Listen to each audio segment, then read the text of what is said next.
So, first of all, whether you're in the audience here in studio with us or you're joining us virtually, thanks for attending the first ever Dominate Entrepreneurial Summit. We're going to have 3 panels today with some of the top entrepreneurs in the country. We're going to kick this off with the first public relations, branding, and marketing panel. Then we're going to open up with the AI panel and then mindset. So we're going to have Q&A after each session. And both the in-person as well as the virtual attendees have the option to do that. I think we're able to do that still, right? We've got that all cooked up. Yeah. Beautiful. All right, so we'll try that. Just know that there may be tech gremlins that maybe throw us off on that. So we'll see how it plays out. All right, so that being said, my good friend here, Jet, is going to moderate this panel. I needed somebody up here to moderate who's just as good looking as I am. So here we are. So Jet, I will hand it to you, brother. Let's go. All right. Give that guy a round of applause for me, please. Come on.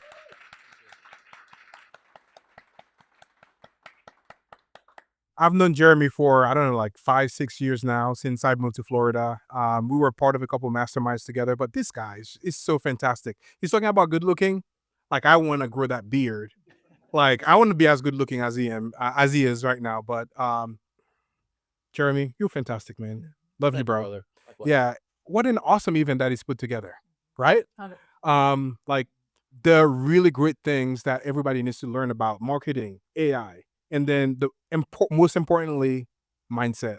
So you guys are in for a treat today. So I cannot wait to get this started, and also welcome to the studio. Super excited to have you guys here. So you guys are ready? We are ready. All right, cool. So before we get started, before we get into those questions, I would like you guys to do a quick introduction of who you are, and then we'll dive deep. Beautiful. Ready? So Jeremy, we'll start with you. Give me a quick synopsis of who Jeremy is, and we'll go from there. All right. So I'm Jeremy Knopf, and I started my first agency pretty much right after I got out of the Marine Corps. Ran that for several years until I had a health crisis that almost killed me. And I spent about 2 years on my deathbed while pretty much everything withered away to nothing. And when I got back into business following that, I leveraged public relations to put myself back on the map. Everything took off so much faster, so much more effective than anything I had ever done before. And that was when I realized how powerful this was. And so I pivoted to focusing entirely on public relations to help other entrepreneurs who've got a great service or they've got a great product and they want to get it out there and create more impact and build a more effective business. And that's who we serve. We follow that same kind of model that I developed kind of on the fly. And that's my story. Well, that was really short. My goodness, there's a lot more to it than that. Hi, my name is Trish Lito. I am the founder of Press Live with Purpose. I started doing live stream video marketing on Facebook back in the day when Facebook had that little Press Live button. And it scared me, but I was doing a little MLM stuff, this thing that we're not supposed to do anymore. But it was the way for me to get the best traction in front of my ideal audience for free, using platforms for free. So I started doing Press Live with Purpose, and I founded a concept called 5-Minute Lives many years ago. And then it turned into something where I started teaching workshops across the country. I got invited to do some military workshops for military entrepreneurs like the MIC. And that's how I met Jeremy. So I'm here today because I've been showing up nonstop, very consistently throughout the last decade plus. And Jeremy sent me a text message and said, "You're talking on my panel." This isn't a question, it's you're doing it. So that's why I'm here. So thank you for having me very much. Hi, folks. I'm Remso Martinez, CEO of Marketer on the Run, Vegas's favorite full-service marketing agency. I've been in the marketing space for 10 years, and for some of you in the audience who can see me up close, you're like, how's this teenager been doing this for like 10 years? I'm 30. But, I really got into this about 5 years ago during the pandemic. I was working in a newsroom in Washington, D.C., and quickly discovered that as soon as things started going a little bit downhill, pay cuts came, and I still had bills to pay because those didn't get cut. So I immediately went online, started freelancing, writing sales copy, doing social media management, branding, trying to just do as much as I could. And what I found was that a lot of my small to mid-sized businesses throughout the country, whether it was a nail salon in Toledo, Ohio, or a Chinese restaurant in Alexandria, Virginia, they were struggling. For the next 5 years, I started building that side business up while working in the digital publication space. And in 2024, went ahead and launched my first fractional CMO firm, quickly moved full service. And I've got a pledge, I've got a mission. I'm going to help 100 small businesses across the United States by 2030 develop marketing plans that work, get them to profitability, and create systems that they can run without me. So that's why I do what I do. Let's go. That was incredible. What a panel here. If you notice that super sexy accent, I'm originally from Haiti. And then once I moved from Haiti, I moved to Toledo, Ohio. I've never heard somebody like mentioning Toledo, Ohio here, like while I'm here in It's Florida. a real place. You know what it's like to deal. You know what it's like to deal with a Vietnamese nail salon. And I took a few phone calls with them. It was always, Resmo, you're doing so good with the copy. I know we probably just got pulled off the internet with that impression, but yeah, I mean it's everybody. And I mean just to close a loop on that. I mean, coming from Virginia and working in DC, I mean, so many first generation immigrant businesses closed down. Yeah. It was 3 out of 5 small businesses throughout the United States that closed their doors for 2 or more weeks and never opened back up. I mean, what we're going to be discussing today through Jeremy, through Trish, through what I can provide, and through what everyone else is going to be speaking on their panels, this is to go ahead and set up the American entrepreneur for success. Everyone has a birthright to succeed on their terms in this country, and that's what makes me incredibly proud. I love it. Thank you for sharing. Shout out to Toledo, Ohio. Let's go. TOO. EDO. So before we get started, at the end when we are doing Q&A, so I would want you guys, if you have any questions in the room, I would like you guys to come here and stand in that beautiful spot. I'll hand you a mic for you to ask your question, okay? Good? All right, so you guys ready to get started? Yep. You guys ready to learn from this beautiful panel? Let's go. So the first question that I have for you guys, as it relates to marketing, should you stick to business or include your personal life in your marketing? That's a great question. And honestly, I'm blown away that we're still having this question, in 2025. So I see a lot of people, they'll get out there and they'll just create business content and that's it. And it's so absolutely dry and boring. You have to put the personal side in. So there's 2 components to this. You've got the personal side, and that's what attracts people to you. And then the business side is what demonstrates your expertise. So you have to actually show people what you do, how you do it, what makes you different, but you also have to show them that you're a fucking human, right?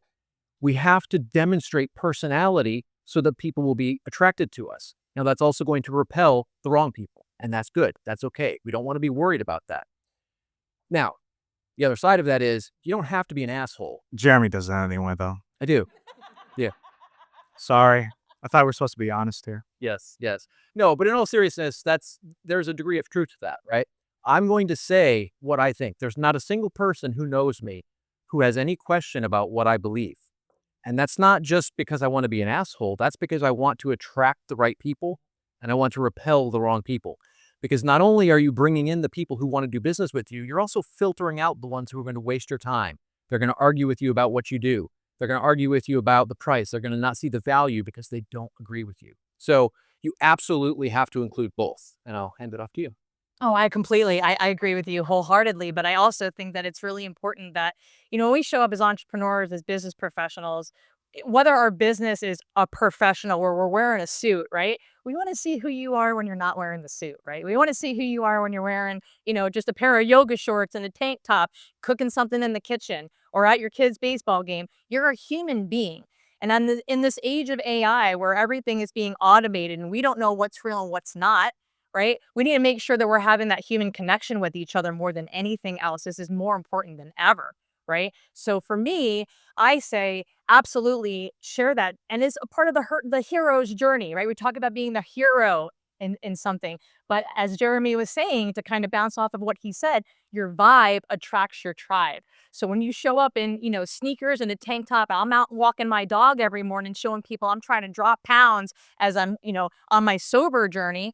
There are people out there who that's going to inspire. And those are the people who are going to want to work with me. And I'm going to know that they're in the right mindset to do so. It's one of those things where I think a lot of people kind of like miss the forest for the trees. We became so focused on ourselves because we want to show why we own our business. We want to show the value that we can provide to people. The challenge though is that much like that hero's journey, we focus so much on ourselves, we kind of lost focus of who the audience is. And I think that every business is in the same business, whether you're running a Chinese restaurant or a pain clinic or you're selling shoes. We're all in the business of solving problems. And before anyone wants to get to know me, they have one question. Can you do the job? Can you do it fast? Can you do it within budget? And can you deliver me what I want? In that hero's journey, Donald Miller from the Story brand series of books, which I just ate up in college and everything. He said something which has always stuck with me from when I was in the private sector, working a corporate W-2 job to when I finally went ahead and launched the agency. I realized that to my clients, I was the least important person because they were the hero, because they were on a journey and they needed a guide. And luckily, I had enough experience, I made enough mistakes, I had enough successes that when they came to me, they knew I could be their Obi-Wan Kenobi. And ultimately, we need to be inviting people on that journey. We're not here to talk about Remzo. We're not here to talk about Trish in terms of just talk about me, talk about me, talk about me. We're talking about, hey, look at what we've done. I've been there. I've done that. I can help you. Let's do it together. I love that. Love that. I want to touch on two things something that each of you said. So you talked about the vibe. This is a really important thing, and I hate the word vibe, by the way. The vibes matter, Jeremy. Jeremy, it's my word. Live, laugh, love, right? Live, laugh, love. So, but there's an aspect to this that a lot of people don't think about, and it's when you're not really being who you really are. Now you seem inauthentic, and people can pick up on that subconsciously. They might not say, "Hey, this person's full of shit," but they're gonna be like, "Something's off, and I don't want to work with them." I mean, the vibes are off. Yep. All right, there you go. Yep. So, you like that? He's got the little sign in the kitchen. She didn't know we were gonna team up. Yes. So, and then something Remzo was touching on also with the hero's journey. Like every one of you has a hero's journey. Yep. And it's not a matter of creating it. It's a matter of distilling your story into that hero's journey. And it doesn't have to be a huge thing. You're not getting up on stage and talking for 20 minutes about your journey, but it's a little thing that you can work into your story, and it differentiates you from all of your competitors. So that is such a critical component. Can one question for you guys? You all touch on hero's journey. For the people that are in the audience right now that do not know about hero's journey, could you guys share for them? Absolutely. I mean, when I was introducing myself and I talked about the whole deathbed and rebuilding and all of that, that's the hero's journey. It's as simple as that. And you see it in every movie, by the way. You guys see this time and time again. Every movie follows the same line, right? The hero comes in, he has a task to complete. He doesn't have what he needs to do that. He's not strong enough or smart enough or doesn't have the right tools or connections. And then he fails. And then he has to go on a side quest to develop these tools and skills and connections. And then he gets stronger and better and then comes back and overcomes the objective, right? So that's what it is in a nutshell. And Yeah, I that's what mean, I had. it's the hero's journey. The same thing as like the underdog journey, right? Like whenever we see, especially with like the NFL, you see a football player who came from nothing, and you want to watch that story as they they're hitting practice and they're doing things that are difficult. Maybe they hurt a limb, and you're like, oh no, not him. He's our favorite running back, or he's our favorite defensive guy, right?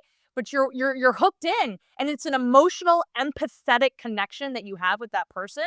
And guess what? Now you're fully committed. You want to see that person win because now that's a part of your heart. Like that's a heartstring pull, right? So the more you do that with your audience, the people that you want to attract into your business, guess what? They want to see you win. And not everybody wants to see you win, but when you have that connection and you're the underdog and they see you win, that proves to them that they can do it too. And that is an incredible connection to have. There's a lot of people in the world who like you. I hope there's a lot of people in the world who like you. The question is, though, is how many of them? The vibes are a little off today, Jeremy. Vibes is going to be the word of the day. The vibes is the word of the day. There we go. The vibes be vibing. I just lost track. Oh yeah, no. So speaking of vibes, like you got the people who are the vibes are like totally off, and then the vibes are kind of off. That has nothing to do with what I'm going to say. You got the people that like you, but how many of those people actually trust you? And I definitely saw this when I was starting off because, the revenue wasn't there, the brand wasn't there. I just needed clients through the door. A lot of what I was doing initially was just, a lot of marketing humor, trying to get people to see how smart I was. As soon as I realized that that was bringing me exactly $0 and 0 calls on my calendar, I realized that the vibes were off. word of the day. Yeah. Quickly, I realized that what I could really provide is a peace of mind and the reassurance that I can get the job done. You know, Luke follows Obi-Wan Kenobi because he's a Jedi Knight, Jedi Master who has been through it all. He wouldn't just follow him to Han Solo if he didn't actually think that this guy knew what he was doing, but he does because he knows that. They have a small interaction after, you know, Luke sees his aunt and uncle get set on fire and is just like nonchalantly, okay, let's go now, which I always thought was weird. But you know, he just understands that, and he's got to qualify him throughout the film, and you see that as they're continuing to get to know each other. If they know you can solve the problem, you know, as you're working through that customer life cycle, they're going to begin to learn more about you. But if they don't trust that you can get the job done first, it doesn't matter how much they like you, they're not going to book a call with you again. They're not going to work with you again.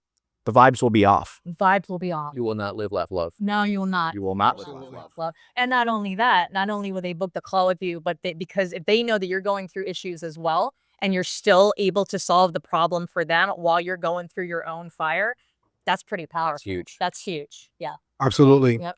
Let me ask you guys a question in the audience over here. How many of you guys commented on my glasses, and my shirt, and my shoes earlier? Many of you. And this is kind of why it's so important to incorporate personal life and personal branding as part of your business.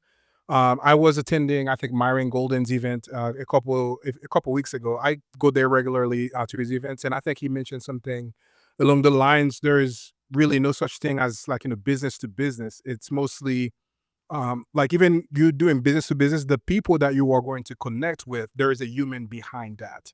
So you definitely need to, people don't connect with, businesses, they connect with people. So that's why it's so important to incorporate your personal brand or personal life in your business. Yeah. So incredible topic. I'm glad that you guys, all the things that you shared were spot on and fantastic. You guys ready to go for the next question, or do you have anything else you'd like to share on that? You guys? Absolutely. Keep going. I'm good. Cool. So with the rise of AI and social media, how has public relation evolved? So a little bit of clarity on that first. When we say public relations, of course, everybody thinks of PR, the media, stuff like that. But the reality is public relations is every aspect of you communicating with the public, with your audience. So everything really is public relations. So when it comes to AI, I've seen a lot of people make a lot of really stupid mistakes. You guys have all seen this. How many of you have opened up your feed, Facebook, X, whatever, and you see a post and you know that they didn't write that? It's some AI generated garbage. It's not how they talk. It's not how any human talks. It just sounds like utter trash, right? What's your reaction when you see that? You think they're stupid. The vibes are off. The vibes are up. Yes. Well done, Remzo. Try. But you look at it and you feel that they are inauthentic, right? And if we are talking about this purely from a PR perspective, where I see a lot of people make mistakes is they'll go and they'll have a ChatGPT or Grok or whatever write their pitch that they then send to the journalist. These are people who write and read for a fucking living. You think they're not going to tell that that's AI? Yeah. There's private groups that you guys will never see that journalists and media professionals are in, and they laugh at you when you do this shit. And they put screenshots up and they put your name out there. And as a result of that, you get ignored.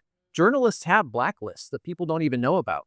And there's some people that, Lee, somebody who's on a lot of those blacklists from our mastermind groups. Once you get on a blacklist, you're not getting anywhere. You're not getting featured. So don't do that. It's something the journalists are always complaining about, but it's also the public.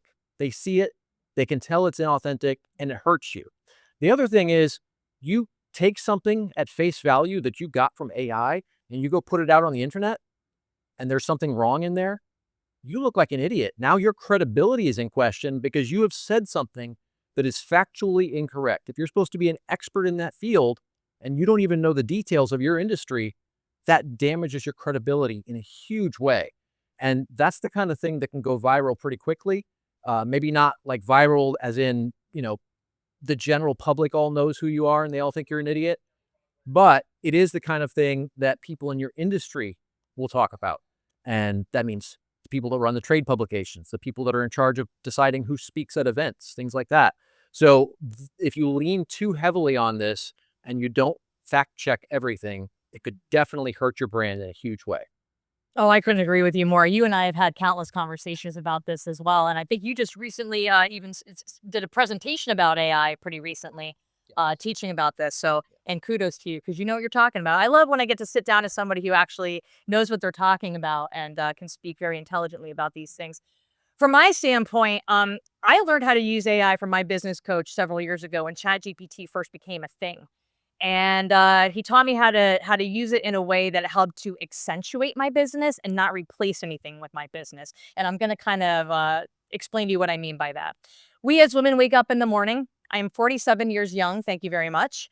And we wake up in the morning, and the first thing that we like to do before we go anywhere is we put a little bit of makeup on our face. Okay, maybe it's a little bit of mascara, maybe it's a little gloss, but it's something to accentuate what's already there, that's already lovely about ourselves. So I liken AI, especially like ChatGPT, when we're writing AI or using it, to just accentuate or highlight what we already have that's wonderful about our business and our brand, and not use it to replace that or to make us sound more intelligent than we already are. We're intelligent human beings already, and we know how to continuously grow and learn and get better, right? So my whole take on AI is to use it to do just that, accentuate or highlight the things that we're good at, but don't use it to replace our thoughts or our mouths or our human connection with people.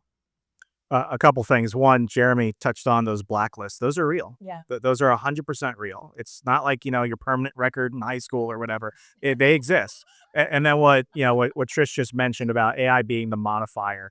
I live in, as I mentioned, I live in Las Vegas. And if there's something everyone knows about Las Vegas, it's that it's full of authentic people. It's vibing. It's vibing. And sometimes the vibes are off.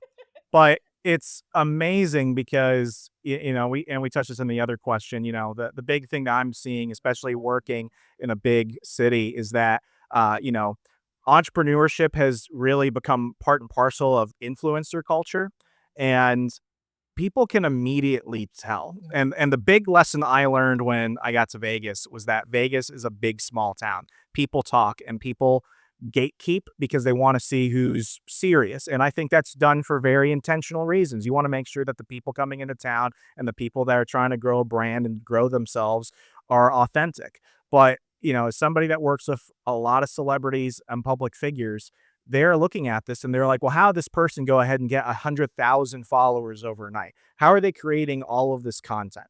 When it comes to the stuff that we're doing now, which is we're talking live, you can see that there's no phone or whatever in front of me.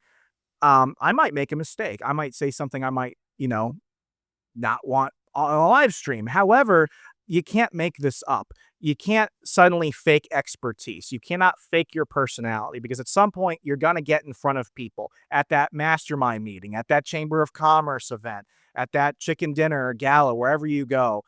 People can tell immediately whether or not the vibes are off.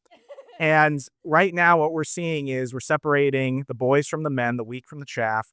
And I think this is great because you're going to see who the authentic people are and you're going to see who the fakers are. And if you're using AI to modify your brand and everything, you're going to do fine. If you're using it to completely fake a person, you're on borrowed time. 100%. Yep. 100%. Yep. Awesome. Thank you guys for sharing for that.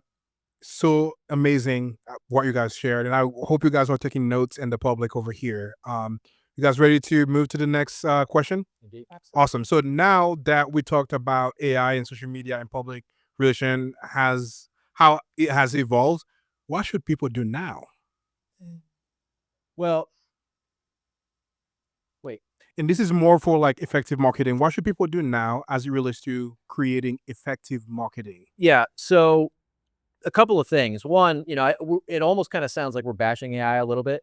And, I don't want that to be interpreted as that being the case. There's valid uses for AI to get more out of your marketing.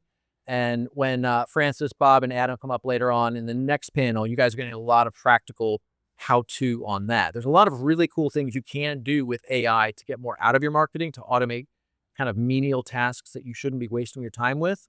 But the other thing is, you need to be everywhere. right? We can't just rely on any one channel. And it's not like you can't say, oh, well, I'm doing great on Facebook ads or I'm doing great in Google search. So I'm just going to go all in on that. For those of you who have been following on the search side, for example, the HCU update, which was like basically over the last 2 years, Google has destroyed a huge number of businesses. Well, if you're all in on that and you're not doing anything else, you're screwed.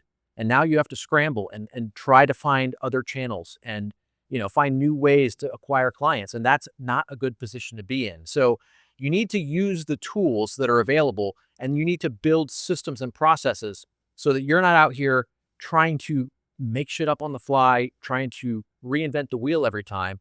When you have effective systems and processes in place for your marketing, you're going to get exponentially more impact. And more importantly, you can hand off certain aspects of it to other people, whether it's a VA or in-house marketer, whatever it may be. So that's my thoughts on that aspect of it. So, and I agree with you wholeheartedly. And I feel like if I didn't agree with you, you'd be like, really, Trish, why are you here? No, I'm just kidding. So let's talk about AI from a little bit more of like a macro level, okay? When we say AI, most people immediately think ChatGPT, right? Or the AI images, whatever images are created. But we have to remember that AI is everywhere, right? We open up our phones, we're ordering something off of Amazon. Guess what? That's AI. That is artificial intelligence. You put shampoo in your cart and it's going to say, hey, we also recommend that you get some conditioner with that. Maybe some leave-in conditioner, maybe some volumizing mousse. Heck, why don't you get a hair dryer too? And you keep adding to cart. Well, similarly, if you're on, say, Facebook or TikTok, if you're on Facebook, you're going to maybe put together a reel. When you're putting together that reel, you record the video, you upload the video onto your Facebook stories, and guess what? Facebook is going to detect what the video encompasses inside of it, and it's going to choose your music for you. That is AI. And if you use that music, that AI is going to help deliver your message and your story to a wider and more broad audience. So you want to use that. 100% you want to use that. Some people want to use their own music. That's all good and fine. But if that platform is detecting your video is better to be to AC/DC than it is to, say, Taylor Swift, then guess what? Choose AC/DC because they're going to carry you through to the algorithm. It's the same thing with TikTok. So that's just one point of how AI is truly everywhere, there to help you with your business and not necessarily hurt you. To kind of pivot a little bit of this, when I started Marketer on the Run, it was strictly fractional CMO, where I'm going to come in and I'm going to help businesses of all and every size build up their teams, create the practices, and be that trusted mentor along the process. The funny thing, though, is that a lot of folks come to me, and I saw this a lot in the nonprofit sector, which was kind of bothersome because you're dealing with a different type of environment than you are in the private sector. But a lot of them came to me with this remark: ChatGPT couldn't do the job, so I'm hoping you can. The funny thing about that is 4 years ago, I was mainly just doing copywriting work. And quickly, when the commercially available version of ChatGPT came out, a lot of my clients immediately saw that and said, I can just go ahead and have this thing do it, and I don't need to go ahead and pay Remzo. So that kind of messed things up for me because suddenly I found myself out of all of my extra money. And quickly I had to pivot. I started learning how to film short form content, which I don't like doing, but it's something I had to quickly pivot and learn to do because that's what the market demanded. During that time, though, I was continually learning how to use ChatGPT and all these other open source tools to, improve my work and do better and understand what I could and could not do with it. So a year later, almost all those clients came back to me and said, the stuff that it was producing is absolute crap. I need your help. So of course, with a smile, I said, absolutely, I'd love to work with you again. And my rates went up. And they didn't argue with me. There you go. Yeah, I felt so baller in that moment. I'm like, yeah, so by the way, I'm happy that we're back together, but like I got a lot more expensive. And they were just like, just take my money, just take it. And I was like, let's do this. I could take your money. And use all these tools that you were using, and I could amplify my skills. With that said, though, there's to not completely bash on AI and everything, a lot of what I'm doing is I'm trying to build confidence in my clients because I think much like a good therapist, much like a good doctor, if I can get you to the point where you don't need me one day because you're confident and you're successful, I actually think I've done a good job. That's my purpose, to make you feel confident in what you can do. And I think what you're seeing right now is a lot of people are rushing to AI and they're quickly getting burned by it. They're like, I tried ChatGPT, I tried Grok, I don't know what all this other stuff is. Much like any other skill, it takes time, it takes confidence. And I think the businesses that are slow to, slowly get involved with it and learn what they need to know, they're going to do fine. The ones that completely ignore it, I'm sorry, the genie's out of the bottle. Pandora's box is open. If you don't learn it, you will be left behind. So treat it as a trusted friend, a trusted intern at most. It's not your doctor. And slowly, much like any other intern, maybe you can get them to the point where, oh, I know how to handle this. It knows how to handle this. It's a tool that needs to be a scalpel, not a hammer. 100%. Love it. Yep. Awesome. Fantastic. Thank you guys for sharing. Going back to personal branding that we talked a little bit earlier, what mistakes do you see people make as it relates to building their personal brand? The biggest thing I see, it's kind of a toss up between two things. One is expecting that it will just happen, right? If I just get out here and just start posting stuff, I'm going to build a personal brand. I'll be the next big influencer. This is not build it and they will come, right? That's why that mindset is why things like the shake weight exist. I thought I was gonna get that for you for Christmas, but What are the odds that we got each other the same gift? did you look at my Amazon wish list? That's why I'm in therapy. Oh boy. I knew the vibes were off. Yes, they were. Vibes are off. The vibes are definitely off. Indeed. You all know what to get us now. Yes. I fly a lot. You gotta get work where you can, man. I You gotta get that. you gotta get that gym progress in where you can. Got to do what you got to do, man. I get it. But it is there is this mindset, right? I can't tell you how many people I've talked to when they finally get to the point where they're like, all right, I'm going to go out and I'm going to build a personal brand. And they go and they put a couple videos out and they're like, well, fuck, I don't have any new followers yet. Like, yeah, you put out 3 videos. What the hell do you expect? Right? We have to get out here and we have to do things consistently because first of all, most of what you're putting out is not going to be seen by anybody. You have to consistently post content until the algorithm starts to see it and it says, hey, this person is posting content. Like you look at Trish, she is posting like every 3 seconds. She's that way for Right? sure. Yes.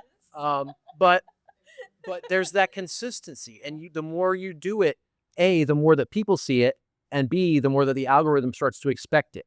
And then what will happen is because people expect it, now they start looking for it. Now they start engaging on it when they see it. They like it. They comment on it. They share it. Now that sends additional signals to the algorithm that, hey, this content's good. More people want to see it. So it starts showing it to more people. And now you're getting boosted not only by the people, but also by the algorithm.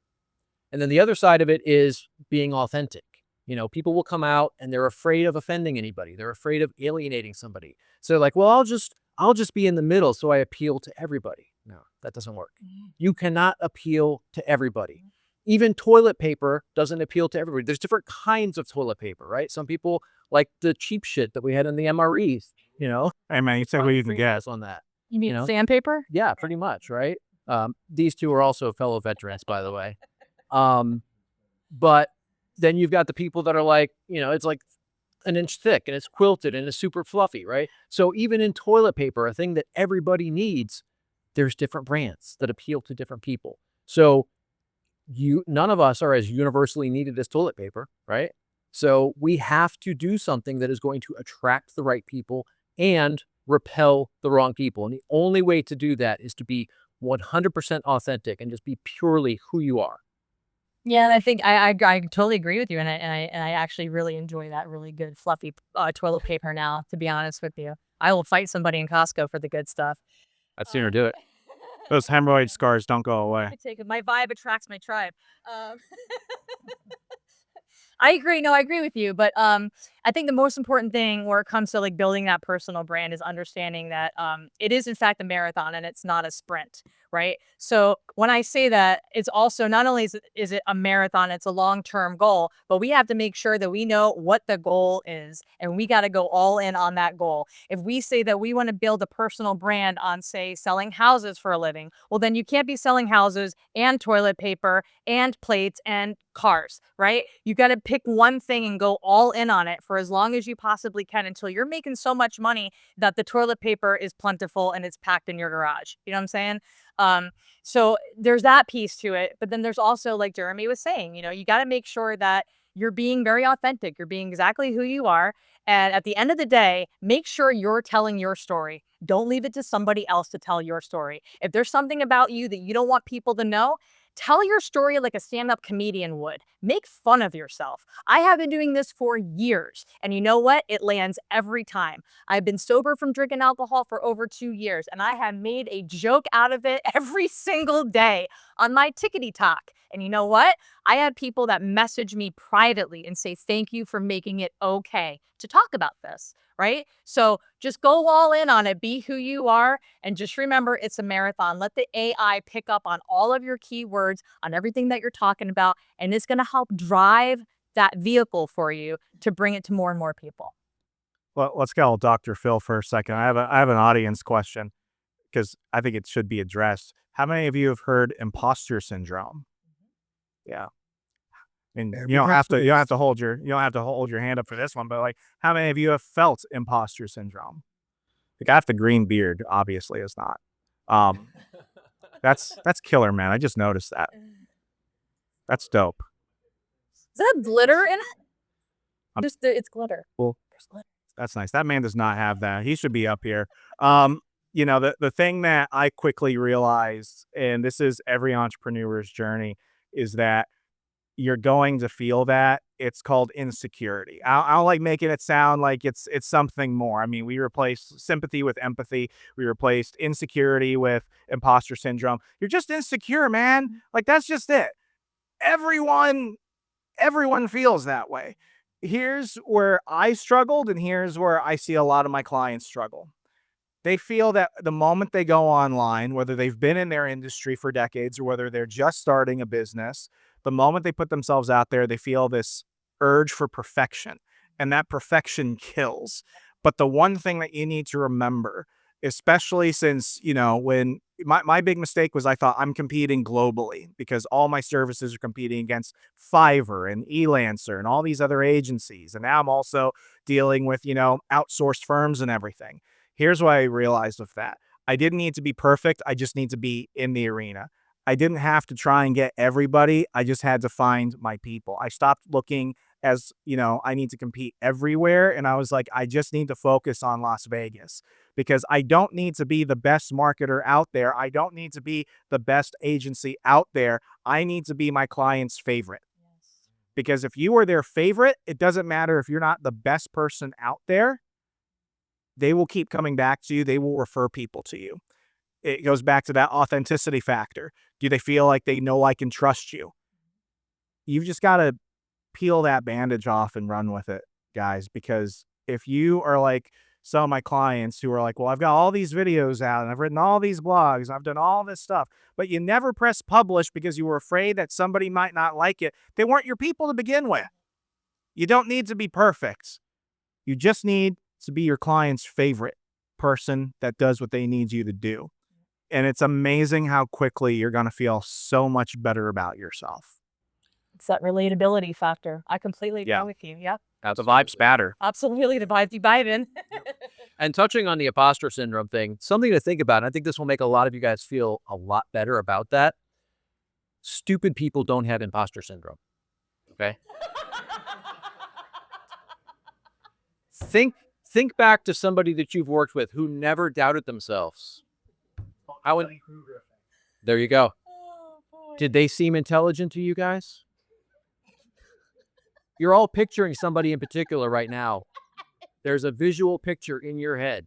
All right. So you know what I'm talking about. So be grateful. If you have imposter syndrome, it means that you're intelligent and it means that you're always looking to improve yourself. So it's actually a good thing. It is a good thing. And you're absolutely right. I agree with you 100%. As I see them on social media all the time. I'm picturing a guy that I used to work with. He looked like a baboon. He was this little short guy with red hair. Oh my God. as we are wrapping up the first session over here, this was amazing, wasn't it, guys? Fantastic. I would like to ask you guys one more question, and making it very quick because we'll move to Q&A in just a second. now that we've talked about public relations, branding, and marketing, what is your parting advice? What is the one thing that you would like to share with this public, the people in here and the people watching us online? What is the number one thing that you would leave them with as it relates to building their personal brand? What is the biggest advice that you have for them? I would say, for me, it's a quote that I came up with on my last deployment, and it is, "Failure catches the weak when they put today's comfort over tomorrow's goals." And what I mean by that is, you all know the things that you need to be doing. You need to be putting out content. You need to be making connections. You need to be engaging with other people. You need to be doing all of these things to build your brand. If you're not doing them because, oh, well, I've got this other thing I have to do, or I'm not really sure that this is the message I want to send, or maybe people won't like it if I say this, like, that's all holding you back. You know what you need to do. Get out there and do it. Trish? I would say, so the reason why I'm sitting here today is because I gave myself permission to step back out into the social media platforms and start doing it again. But I made a promise to myself when I did it, and I said I was going to make it fun. For the love of God and everything holy, make it fun.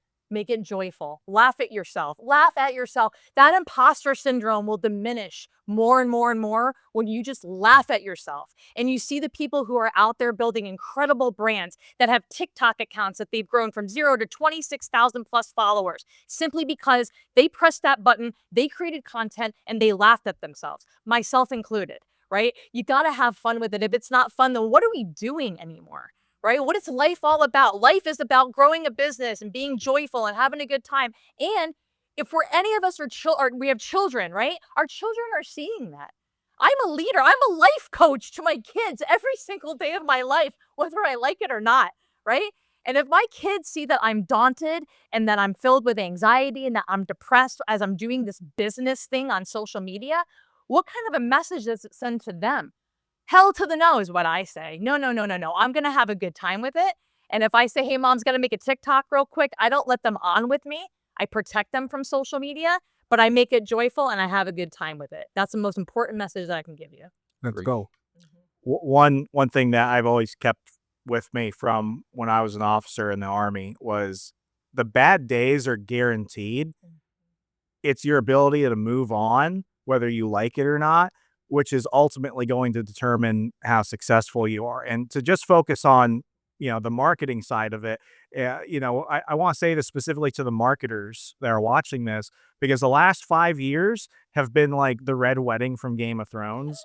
It's like one minute you feel you're on top of the world, the next minute, you're on a date with Ed Gein. I'm sorry, I saw that Netflix show the other day, and that's all I think about right now. Don't watch that with your kids. But like, like stuff happens. Like you're gonna get hit by that. For marketers, especially, everything was social media management.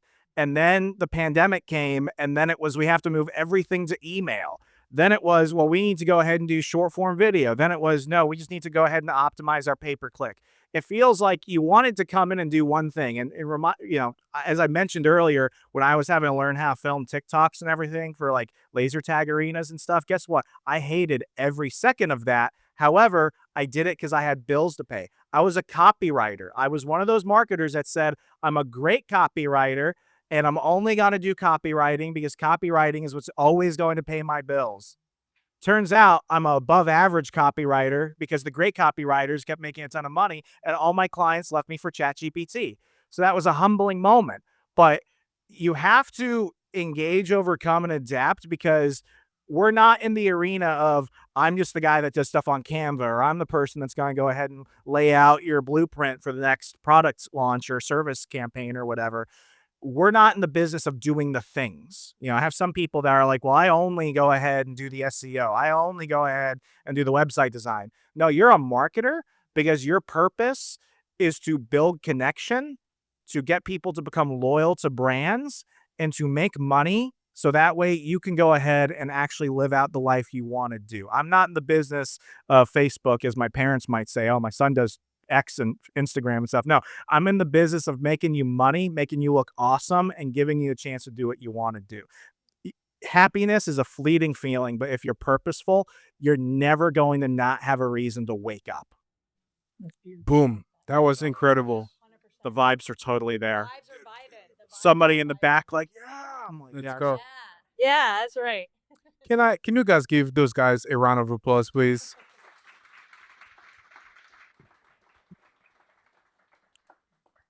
Fantastic, guys. You guys crushed it. So now we're gonna open it up for Q&A. Anybody in here would like to ask a question? Come over here. Oh yeah. If you ask me what color shake weight, we're ending this turn. But since you read, definitely red.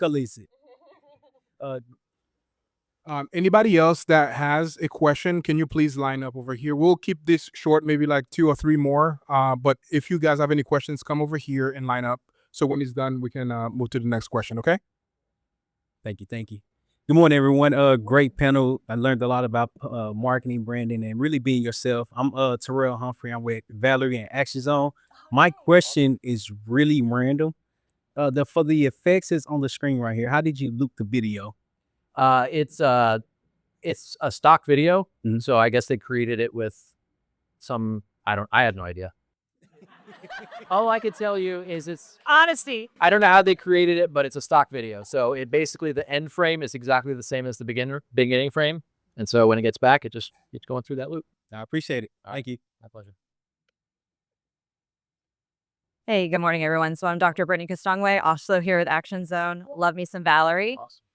So we talk about imposter syndrome and being insecure, right? And so I believe that when you have to be transparent, authentic, you have to share your story. And so that's something that I love to share my story with other women, especially those in business. A lot of times they'll respond back to me, well, I'm not as cool as you. I'm like, you can also get your hair shaved. It's fine. But what tips, maybe this is more for Trish, what tips are you going to give for those other entrepreneur females to embrace yourself and show the world how cool and awesome you are? Oh boy, I mean, if I'm cool and awesome, then yay, I'm doing something right. No, this is that's a really good question. And what I tell other women is we're not all cool and we're not all awesome, and it doesn't have to be that because then they're going to attract people who are just like you. Maybe you're a little bit more of a, you've got more of an introvert piece to you, right? You're a little bit more, and there's also the power of faceless content. If you don't want to show your face, you can share your story with AI or with other ways. You can tell your story different ways. You can write a book, you could do some really nice posts, whatever it looks like. So I say, first and foremost, look at all of the people. We see them everywhere, all over social media. There are definitely some wackadoodles out there, right? I mean, I'm going to call it what it is, right? There are definitely people out there that are showing us every day that they're not scared to get on the internet and do the thing.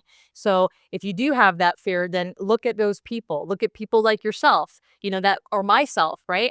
It's not easy for me to do what I do. And I like to think that I'm pretty cool, but I'm also not that cool sometimes to my kids. So if I look at myself from my kids' eyes sometimes and I just say, oh God, I still got to get on the internet and do the thing. So I just say, just be who you are, again, authentically. And, fear is just false evidence appearing real. Right? It's not, yeah, 100%. So you don't know until you get out there and you do it, and you don't know what you need to know until you need to know it. And other people deserve to learn from people like us. Doesn't matter. So yeah, But if you're not cringy, you're not a parent. that's right. Oh man, I got that Phil Collins song. I could feel it in the air tonight as soon as I saw you walk off. Well, with that great introduction, my name is Taylor with an E, it's silent.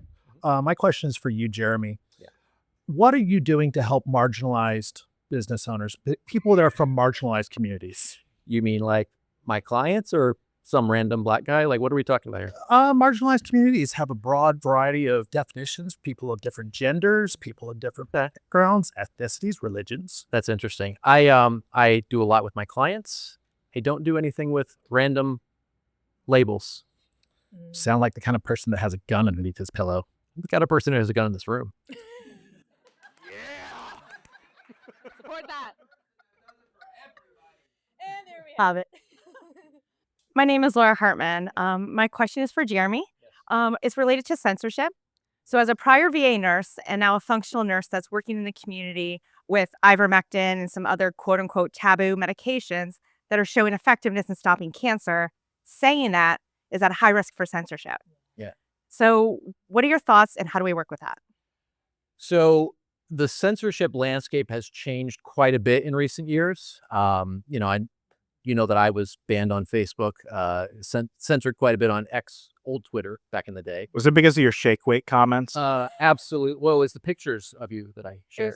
So I thought we agreed those weren't getting out, but GIFs. okay. yeah, well, things happen sometimes. What happens in Vegas doesn't always stay in Vegas. So, but the censorship landscape has changed. The things that you used to not be able to say on Facebook, now you can. And you can see this looking through the comment threads of any post. The things that a year ago you would have been censored for or attacked everywhere, now you just see these comments and people are saying what they think, and the platforms are not censoring people anywhere near as much. Now, if you attack people in certain ways, you know, very aggressively, then they will kind of censor that comment or things like that. But they're not doing the censorship to the same level. Now, you're in a little bit of a different situation because it is medical and there are governing bodies that could intervene there. So, I guess what I would do in your situation is maybe look for alternative ways to communicate with people. So you could build a platform that people can go and talk freely about this kind of thing. There's plugins for WordPress specifically that give you all the functionality that Facebook has on your own completely private platform. So that might be a path for you. You will have the challenge of driving people to a new platform. Nobody wants yet another platform, right? We've already got how many social media networks that we have to deal with. But, I think it's really going to come down to the basically owning the platform. Use the platforms that exist to drive people back to your platform, but just know it's going to be a hard road on that. Did you guys want to add anything on that? I love to. I see people on the Tickety Talk all the time that do this thing where they there's one guy in particular. I'm going to give you an example. There's one guy in particular who his entire platform is talking about his political beliefs, but instead of talking about the political beliefs, he dances around the room and he does these ridiculous like interpretive dances. And then he uses text on screen to talk about how he feels about that particular situation. So you can also use ChatGPT to give you alternative words to use instead of using the and things like that. People do it. They do it all the time. So you can still get your point across without having those words in there, and you'll still push through the algorithm. Another thing you can do is layer it with some music and put the music on mute, because that music is going to help to push your video out more. So let the AI pick your music and then mute the music, and then all we hear is you. I've got one thing to add on this topic because it kind of gave me like, Robert Duvall Vietnam flashback for a second. Um, like I was part of the largest corporate sabotage in American history in 2021. I worked for a social media company called Parler, and within about 1 week, we just got completely decimated because of claims that were made by a number of U.S. politicians, the FBI, and CNN. It took about 7 months for the FBI to absolve that company of any alleged wrongdoing. No charges were ever filed. One of the reasons why my business is called Marketer on the Run is because I was working in marketing at that company. I was one of the junior executives. And when everything happened after the 2020 election, I was seeing all this stuff on TV where they were saying, we're going to go ahead and subpoena all these people and we're going to bring them in. I got accused of working for Russian oligarchs, which I think is funny because those checks never hit.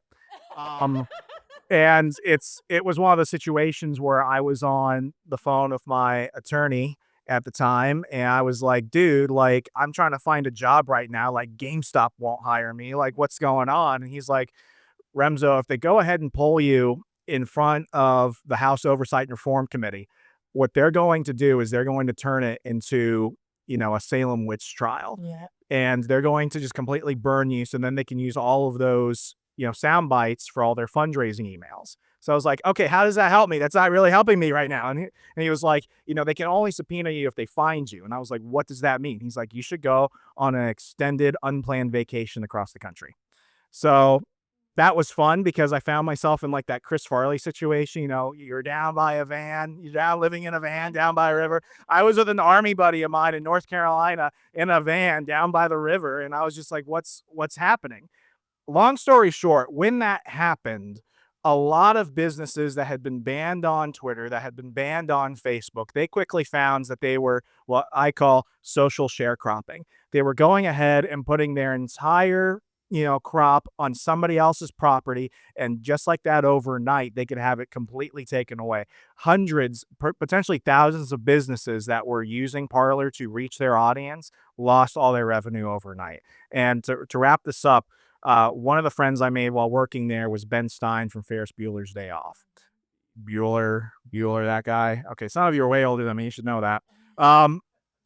Ben was, when I met him, he was very anti-social media, but he was extremely pro-free speech, and he had a lot to say. Ben went from 0 followers to about 250,000 followers on Parler. He went ahead and launched his podcast, The World According to Ben Stein, and that was really fun. And then AWS, Amazon Web Services, gave Parler about 7 days to go ahead and migrate their cloud servers to literally anywhere else. And I remember being on the phone. It was like at 1 o'clock East Coast time, so it was really late at night in Beverly Hills. He's just like, Remzo, and I'm like, is this Ben Stein calling me? And it was just a weird night. And I'm just like, Ben, what's up? And he's like, they're about to go ahead and take this down. I'm like, I know, Ben, everyone and their mother's calling me about it.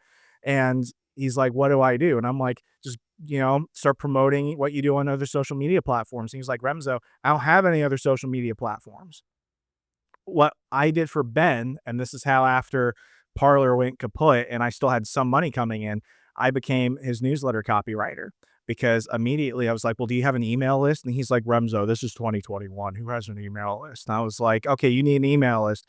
We grew that from 0 to 12,000 in about 24 hours. And that email list to this day is still how he primarily communicates with his audience. So it doesn't matter whether you were a small business or whether you were a guy that worked for the Nixon administration who was in Ferris Bueller's Day Off. If you don't own your audience, you own nothing. Take none of it for granted. If you do not own your audience, you own nothing. So Can I hiccup? I want to. Before you ask that question, Trish, we are way over time allotted. So what we're gonna do, I'll let you do it quick, and then we have 3 more questions. And I've already talked to them. They're gonna ask them very quickly, and I would like to ask you guys to keep it on time because we are probably like 6 minutes over right now. So Why don't we do this then? Why don't we take those 3 questions outside of here and we'll switch the panels up for the next one so we don't screw up the schedule here. perfect. Sounds good. All right. Cool. sorry, man, I was just vibing. Vibing. We'll take the questions. The real short question was, what's the difference between karma and vibing? Karma and vibing. Love it. The outcome. The outcome. That's what I. Oh, the answer. That was great. Well, thank you so much, guys, for being a fantastic panelist. You guys shared so much gold here today, and I hope that you guys took a lot of note because of all the great things that they said. So we are going to take a quick little break. We'll play one quick video, and then we'll transition to the next panel. Okay? Awesome. Sounds I great. encourage you guys to look up Trish and Remzo on social media, give them a follow. You're going to find tons of great information from them on a consistent basis. Thank you. Yeah. Let's go.